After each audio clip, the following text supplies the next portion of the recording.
Episode 5, Tech Support.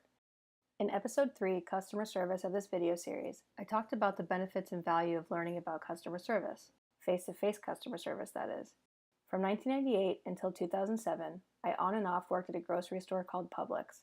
I would leave from time to time to get experience in something else, and then I would return to my stable, flexible, well-paid job at Publix. When I was a sophomore in college, I landed an awesome opportunity to take a job with Intuit doing email tech support during tax season. Intuit is a huge software company that owns a very popular software called QuickBooks and the even more well-known software called TurboTax. They were hiring some email tech support agents for tax season in my area, so I jumped at the opportunity to work with them, and I landed the job. There are a lot of similarities in face-to-face customer service and tech support. Personally, I feel like face-to-face customer service is level 1 and tech support is level 2. In person, it's much easier to read whether someone is understanding your instructions while attempting to assist them. Customer service through email has a whole new set of challenges. However, without the background in face-to-face customer service, you're going to have a really hard time with tech support in my opinion. Before I was officially hired on to become a tech support agent, I had to go through a few weeks of training. The training sessions were long and very detailed. There's a lot that goes into tech support even though sometimes it may not seem so. They taught us the product inside and out, the different package levels, and what was included. Most people stayed in the training up until that point. From there, they were dropping like flies. Between the tests at the end of the training sessions and the material in general, it became clear very quickly that this was not going to be an easy job. My training class started with around 30 people or so. By the end, there were maybe 10 of us left that got to become tech support agents. I think I was one of the youngest ones too. The job seemed simple at first. Check your email queue, use their internal search engine system to find the answer, and then rewrite it in your own words so that it will best help the customer understand so that they can resolve their issue.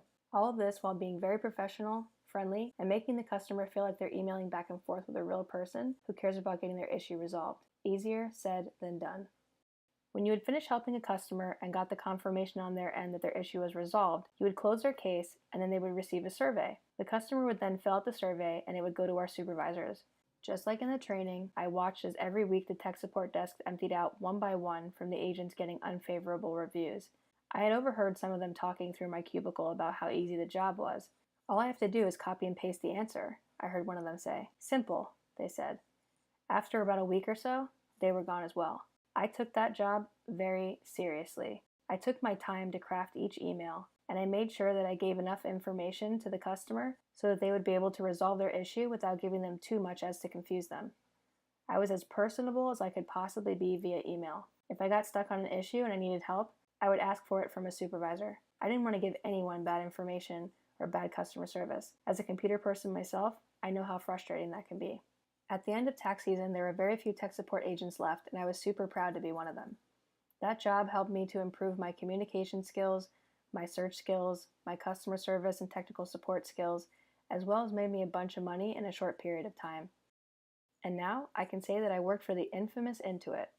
That skill set later helped me with my first ever e-commerce business where I sold aquarium supplies online, and it still helps me today.